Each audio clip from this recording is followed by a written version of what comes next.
How's it going, guys? This is my S14 Sr20 red top. I just want to show you, I don't know if you can hear this, but I have kind of a tapping noise coming right now. It's just an idle for us. I'm not sure if you can hear it, but it seems to be coming from the upper intake manifold up here. And I'm going to rev it through, and I can't tell if this noise is getting worse, or if it's a rod knock, or what's played, developing, so we're going to run all the way through, and hopefully you guys can put some input in there for me.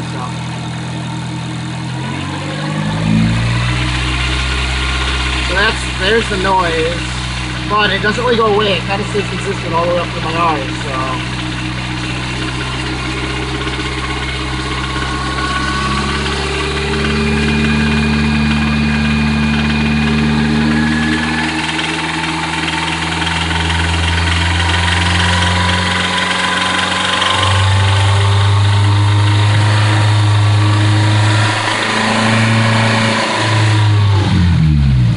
Kind of gets unnoticeable there at the end. Hopefully you guys can help me out and we can figure out if this is a valve tick or a rod knock, and I can fix this up and yeah, get it buttoned up again. Thanks.